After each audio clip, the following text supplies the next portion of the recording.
I always thought my engagement day would be one of the happiest moments of my life. A warm celebration, surrounded by family and friends offering their blessings, and me stepping into a new chapter with the man I love. Everything had been meticulously planned: decorations, the menu, the guest list. But I never imagined that a single phone call could turn my special day into a nightmare. All because of a reason so absurd, it was almost unbelievable. I'm Rachel, 28 years old, and I'm preparing to marry Jake, my boyfriend of 4 years. We had spent months planning our engagement party, scheduled for next Saturday. I was so excited that I had trouble sleeping at night, just counting down the days. And then, my mother called. "Rachel, you need to cancel the engagement party," she said the moment I picked up, without even a greeting. I frowned, thinking I had misheard her. "What did you say?"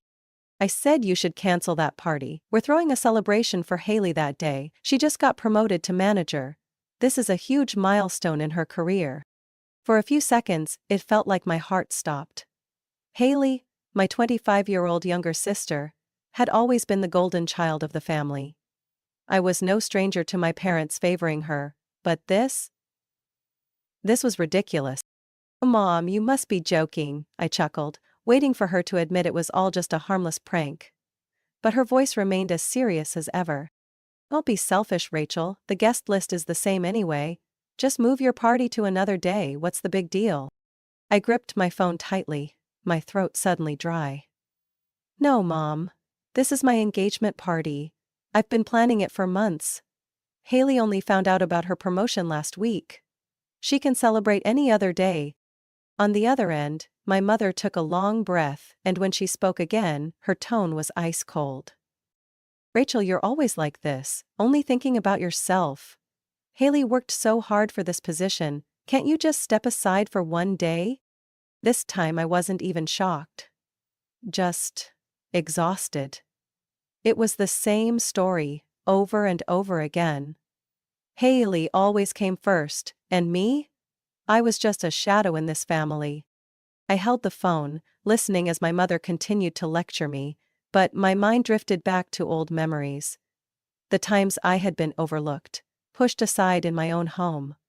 This wasn't new. It had been happening for as long as I could remember. I thought about my 16th birthday. It was supposed to be special, a milestone.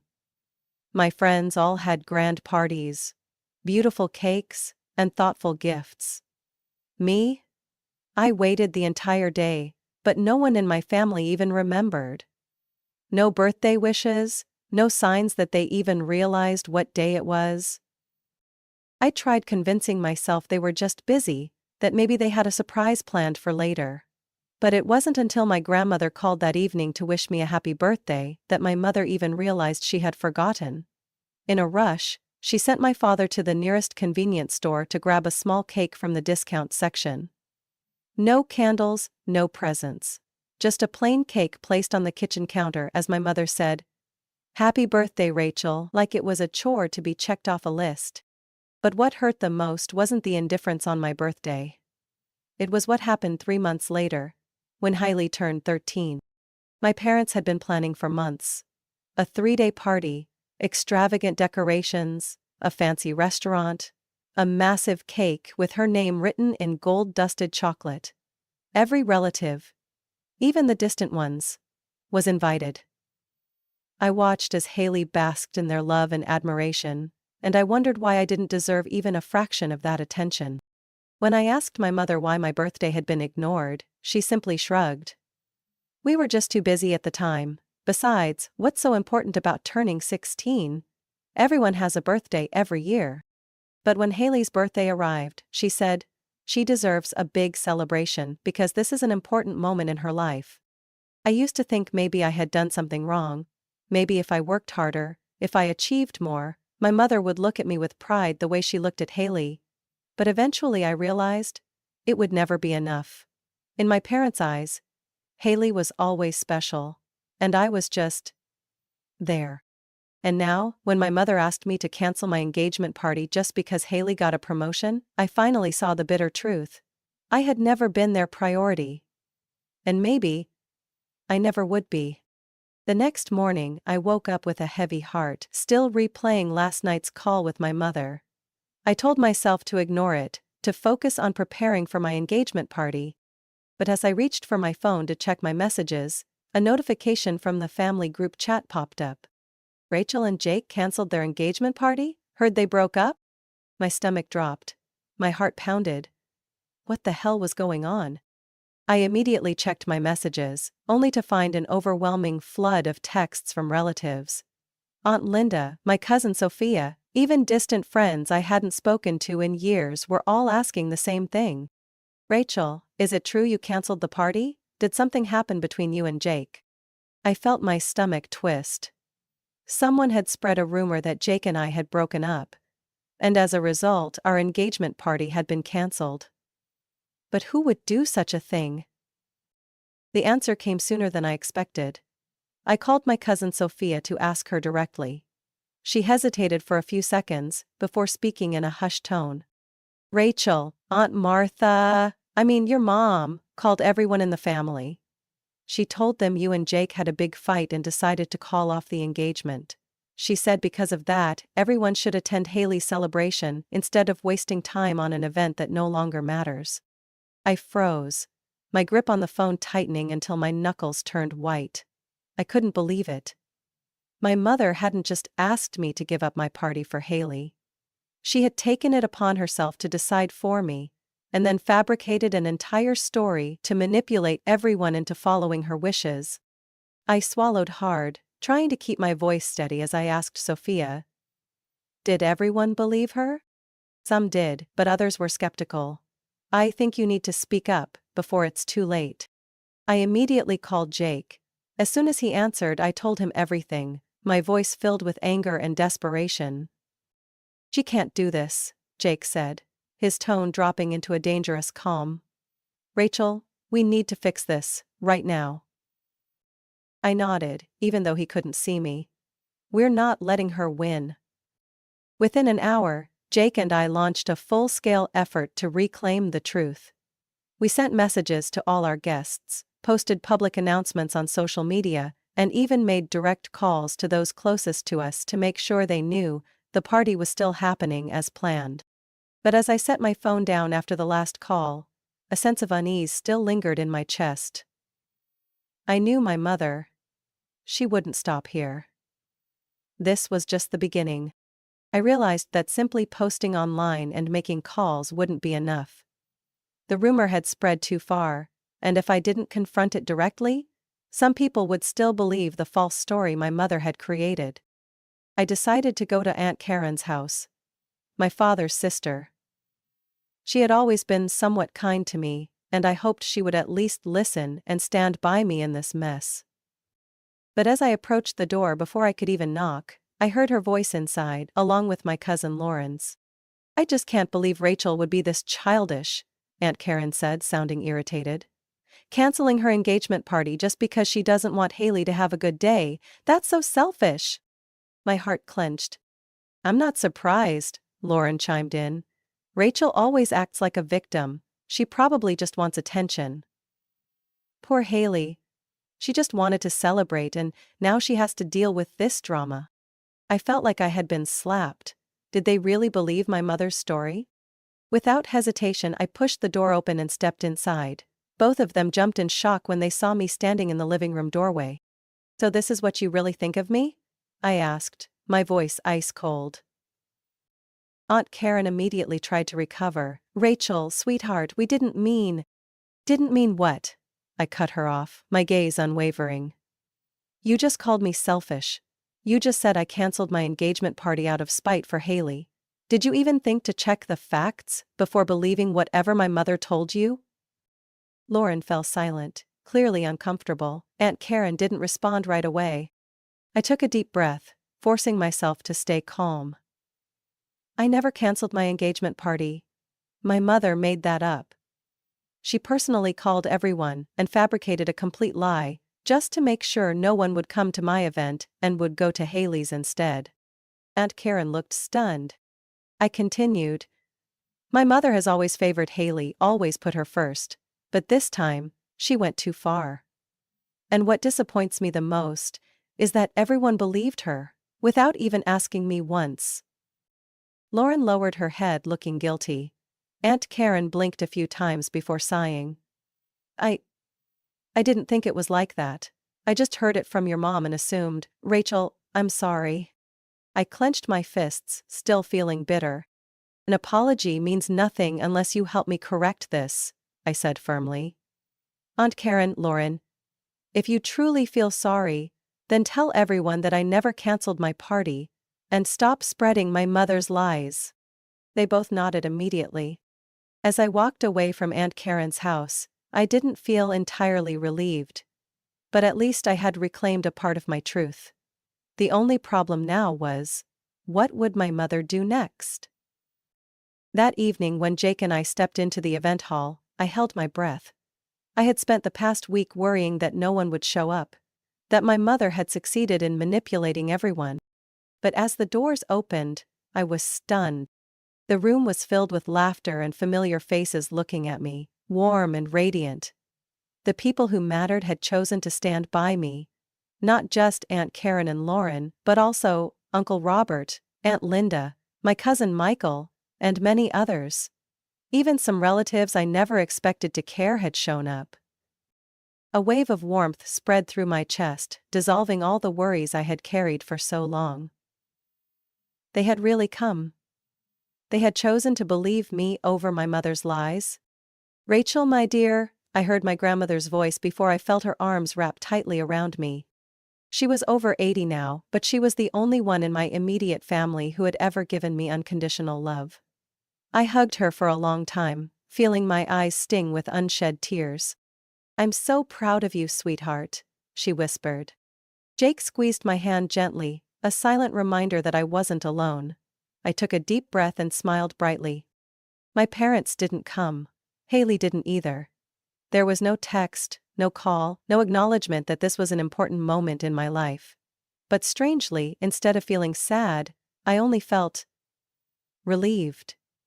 Without them here, I didn't have to be on edge, didn't have to fight for approval. For the first time in my life, I felt truly loved, in the way I had always longed for. The party was livelier than I had ever imagined. Laughter echoed through the room, the upbeat music making it impossible for anyone to sit still. But the highlight of the night was when my grandmother decided to take over the dance floor. Kids today don't know what real dancing is, she declared before stepping into the center and spinning gracefully. The whole room erupted into cheers. My grandmother, full of life and energy, started dancing with the confidence of someone half her age. Soon, the younger guests joined in, turning the party into an impromptu dance celebration. I couldn't remember the last time I had laughed this much. Amidst the sparkling lights and the warmth of the people around me, I realized something important. Family isn't just about blood. Family is the people who love and support you unconditionally. The next morning, as I was waking up from one of the best nights of my life, my phone rang. Seeing Mom on the screen, I sighed. I had expected this call, but I hadn't expected it so soon. I answered, and immediately, my mother's voice shrieked so loudly that I had to pull the phone away from my ear. Rachel, you are the most ungrateful, selfish daughter I have ever seen. I closed my eyes, trying to stay calm. Mom, I don't have time for this. Don't have time, she screamed. You ruined Haley's party. Do you know she cried all night? Only 3 people showed up. 3, Rachel. While you shamelessly enjoyed your party as if nothing happened. I gripped my phone tighter. Mom, I told you from the beginning that I wasn't canceling my party. Haley could have chosen any other day, but you deliberately picked my engagement day and expected me to give it up. That's not my fault. Don't you dare blame me, she snapped. You turned the whole family against your sister. Do you know how humiliated she is? She swore she'll never forgive you.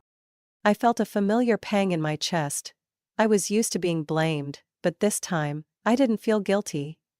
I hadn't done anything wrong. If Haley truly cared about family, I said, my voice slow but firm, she wouldn't have let you pull this stunt in the first place. My mother let out an angry breath. You'll regret this, Rachel. And then she hung up. I stared at my phone, feeling both relieved and irritated. But that wasn't the last message I received that day. A few hours later, a text from Haley popped up. "Hope you're happy, you ruined the most important day of my life, I'll make sure you pay for this." I sighed and forwarded the message to Jake. He replied immediately. "Can't she not let this go? Don't worry, I've got you." But I didn't expect that Haley wouldn't stop at just threats. 2 weeks later, Jake received a call from his mother. "Rachel, something strange happened," his mother said, her voice filled with concern. "Today, a family acquaintance asked me if you were really being faithful to Jake. They heard that you were cheating on him." Jake immediately dismissed the rumor, but I already knew who was behind it. "It's Haley," I said, my throat dry. "She's trying to ruin me." But that wasn't all. A few days later, I started noticing odd looks from my coworkers. Some whispered when I walked past. I didn't understand what was happening. Until a close colleague pulled me aside. "Rachel, there's a rumor going around that you falsified data in a major project. I don't believe it, but it seems like someone is deliberately trying to discredit you." I felt like the air had been knocked out of me. Haley had really gone this far? But thankfully the situation didn't last long. My boss, a fair and level-headed person, quickly launched an internal investigation and found no signs of misconduct on my part. On the contrary, they traced anonymous emails spreading the false accusations back to an IP address that ultimately led to Haley. Haley was called in by her own company for an investigation into harassment and defamation. And then, the most shocking news spread. Haley was demoted. I couldn't believe it. The person who had set everything in motion had ultimately destroyed herself. But I knew that with Haley and my mother, this wasn't over. They would never leave me alone. My grandmother was the only person in my family who had always supported me, and after everything that had happened, I wasn't surprised when she called me a week after Haley's demotion. "Rachel, I know things have been terrible, but do you really want to cut ties with the family forever?" Her voice was gentle, full of hope. I closed my eyes and took a deep breath. I didn't want to argue with her. I knew she only wanted peace, but after so many years of hurt, I wasn't sure if there was anything left to hold on to. "I know your mother and Haley have done wrong," she continued. "But I also know you still love your family. Could you try? Just one more time? For me?" I had spent my whole life trying to earn my parents' approval. But now, I didn't want it anymore. But I loved my grandmother. And I didn't want to disappoint her. "I'll try one more time, Grandma," I said, though anxiety churned in my stomach. I stood in front of my parents' house, my hands clenched, my heart pounding. As I stepped inside, Haley was already sitting on the couch, her expression full of rage. "You actually had the nerve to show up?" Haley sneered. I didn't have time for arguments. I turned to my parents. "I came to talk. To try and make peace." My mother crossed her arms, her eyes cold. "Make peace? After everything you've done?" I froze. "Everything I've done?" I let out a bitter laugh. "I was framed. You spread lies to ruin my engagement party. Haley spread false rumors about me, and now, somehow, I'm the one who's done wrong?" Haley scoffed. "You always play the victim. You're selfish, always making everything about yourself." I turned to my parents, hoping, just for once, that they would be fair. But my father only sighed and my mother shook her head. "Rachel? All you ever do is blame others. We've done our best to treat you fairly, but you always want everything to revolve around you." It felt like a punch to the gut. What had I expected? This was my family. And they would never change. I didn't say another word. I just turned around and walked out the door, this time without looking back. I went straight to my grandmother's house. When she opened the door, I didn't say a word. I just handed her my phone. I had recorded the entire conversation. As my mother and Haley's voices echoed from the phone, my grandmother's face gradually paled. When the recording ended, she sat in silence for a long time. Finally she looked up, pain etched into her expression. "I was wrong, Rachel. I'm so sorry. They don't deserve you." Tears welled in my eyes. I wrapped my arms around her, feeling the only warmth left in my family. And I understood, once and for all, family isn't just about blood. It's about love and respect. I sat at my dining table, staring at the guest list spread out before me, pen in hand, but unable to write. I had no trouble listing Jake, his family, my closest friends, and the relatives who had supported me. But when my eyes landed on the blank space meant for my parents and Haley, my hand froze. Should I invite them? My mind screamed a clear answer: no. They had proven time and time again that I didn't matter to them, that I was nothing more than a shadow beside Haley. They had done everything in their power to ruin my happiness, from spreading false rumors to openly humiliating me in the house I once called home. They hadn't attended my engagement party, hadn't sent a single congratulatory message, yet they blamed me for Haley's failure. I gripped the pen tightly. Why should I invite people who had never cared about my happiness? Jake walked into the room and saw me staring at the guest list. He didn't ask any questions, just quietly pulled out a chair and sat beside me. "Are you okay?" he asked gently. I looked down at the list, then shook my head. "I don't know if I should invite them." Jake didn't rush to answer. He knew I needed to make the decision myself, but finally he placed his hand over mine, squeezing it lightly. "Rachel, this is your day. No one has the right to ruin it. They've hurt you too many times already. If you invite them out of obligation, you'll only be disappointed again." I looked at him, and in that moment, I realized something important. I didn't owe them anything. I had tried hard enough. I put the pen down, took a deep breath, and drew a firm line through their names. "They don't deserve to be there," I said, and for the first time in years, I felt at peace. My wedding was not an opportunity to fix a broken family. It was a day to celebrate my happiness, and I wasn't going to let anyone take that away from me. The wedding day arrived sooner than I expected. I stood in front of the mirror in the bridal suite, my white gown hugging my body, soft lace cascading down like morning mist. My heart pounded, but not with nerves or fear. For the first time in my life, I felt completely at peace. I had thought that not having my parents at my wedding would feel like a void, but as I looked at the warm faces waiting for me outside, my grandmother's eyes shining with pride, Jake standing at the altar with the brightest smile, my friends, and my real loved ones, I knew I had made the right choice. I was no longer bound by my past.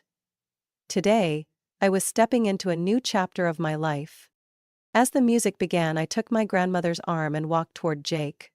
All eyes were on me, but I only saw him. He took my hand, his gaze filled with love. As we exchanged vows, my heart swelled with happiness. "I promise to stand by you, to love and cherish you, not just today but every day for the rest of our lives."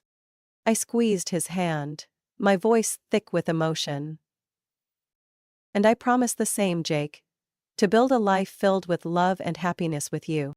When the officiant declared us husband and wife, Jake leaned in and kissed me as applause and cheers erupted around us. I heard my grandmother's joyous laughter, saw my friends wiping away happy tears, and in that moment, I knew I was truly loved. The reception was filled with warmth and joy. I laughed more than I ever had, soaking in every moment without a single worry or regret. Then, as a slow melody played, Jake reached out his hand, his eyes twinkling. "Mrs. Carter, may I have this dance?" I giggled, placing my hand in his. "I'll wait." He pulled me into his arms and we twirled across the dance floor. There was nothing but the music, the steady rhythm of his heartbeat against mine, and the absolute sense of security he gave me. This wasn't just our first dance as husband and wife. This was the beginning of a new life. A life where I was free, happy, and no longer shackled by the pain of my past. Rachel's story isn't just about personal happiness. It's a profound lesson on the value of family and self-worth. She endured years of being overlooked, manipulated, and mistreated. But in the end, she realized that family isn't just about blood. It's about love and respect. Analog. Rachel's story. Too many people remain trapped in toxic family relationships out of obligation. But like Rachel, sometimes the right choice is to let go and choose happiness for yourself. What do you think about Rachel's journey? Have you ever faced a toxic family dynamic like hers? Share your thoughts in the comments.